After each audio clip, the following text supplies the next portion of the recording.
I'm Douglas Murray. This is Direct Address.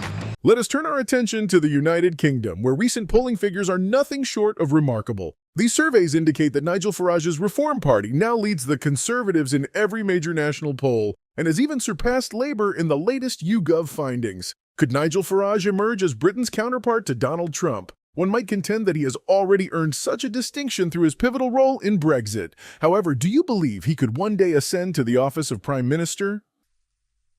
We'll see. I mean, it's a fascinating situation. Reform is really a very new political party, and it has already overtaken in the polls the most successful and oldest political party in the UK, the Conservative Party. It's an extraordinary set of events. I think there's a demonstration here of a number of things. The first is the inept manner in which the Labour Party is trying to govern the UK.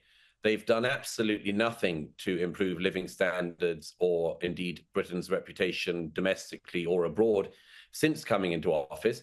It's inevitable that a lot of people notice that and would like a protest vote. The interesting thing for Nigel Farage and Reform is whether they can be more than a protest vote. And that'll depend to a great extent on who Farage surrounds himself with as the party grows. It's a very important but perilous moment in politics when a party grows very fast like this, because inevitably what needs to happen is there needs to be a big support structure around that party. But yes, there's, of course, 4 years, more than 4 years to go until an election has to be called in the UK. But it's exciting. I mean, yes, as you say, there's a sort of insurgency feel similar to that led to the election of Donald Trump. And I think people will be looking for anyone who can show how they can be better governed, because it's hard to see how they could be worse governed. You have written about Labour proudly proclaiming Britain's soft power, but why? What do they hope to gain by boasting of such influence? Surely, if a nation truly possesses soft power, there should be no need to trumpet it. Yes, that's one of the things I pointed out. If you go around saying, look at my soft power, hear me roar, it's a slightly embarrassing situation to be in.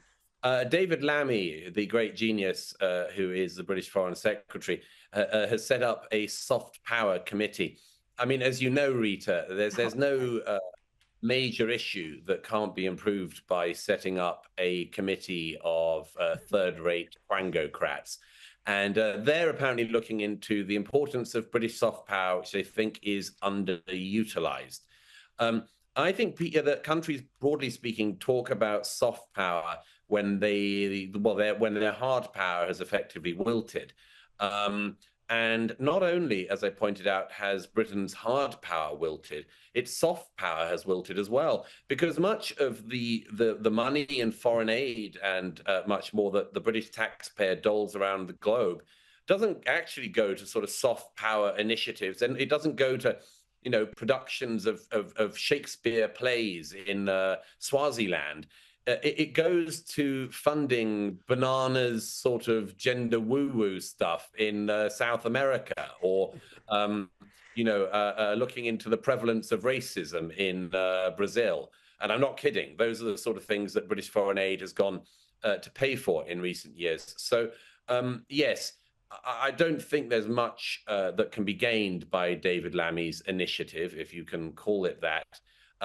But I also think that it's very interesting to watch when countries, and this is another thing the Trump administration has been looking into with USAID, when countries end up splurging money around the globe, and the money they're splurging actually is on projects which to a significant extent are against the people who are funding the projects, you're in trouble.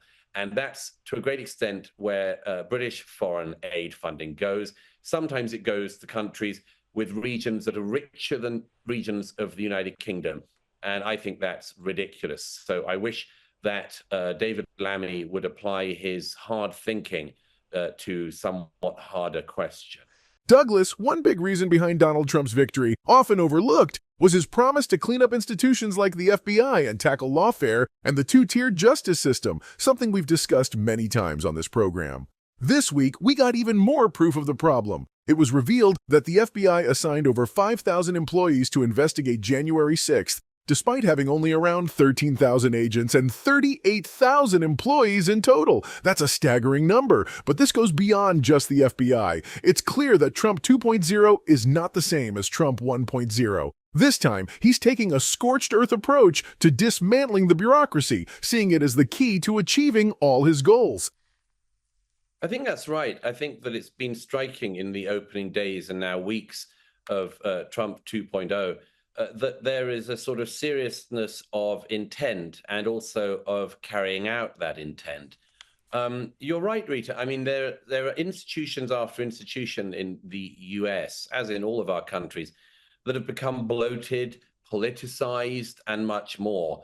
And it seems clear that Trump this time round is really not only intent on changing that, but seems to know how to do so. But revelations like this about the FBI, I mean, really should surprise no one. One of the reasons why Trump spoke in recent years to such an enormous number of the American people was they saw the way in which institutions had become politicized. Now, I mean, many of us don't want them to be politicized from any angle. But if a sort of Republican administration set thousands of FBI agents against their political opponents, it would be as objectionable as the Democrats doing that to Republicans. And, we know the number of people who were, thrown into jail for standing in Washington on January the 6th, and were not the people who did anything of the breaking in and so on. And this was, of course, an example of the Democrats seizing a gift that they felt was given to them, seizing that gift and just running with it and politicizing it. And, if that can stop and federal agencies can actually get down to doing their jobs, then anything could change. And the best thing about it is that if Donald Trump shows that is possible in America, maybe even the Albanese government, the Starmer government, and others, or whoever replaces them, might realize that it's possible in our countries too. Absolutely. The permanent, unelected bureaucracy must not be allowed to operate without accountability. At last, we are beginning to see a small reckoning unfold in the U.S. on this issue. Douglas Murray, thank you for your time this evening. Great to see you as ever, Rita.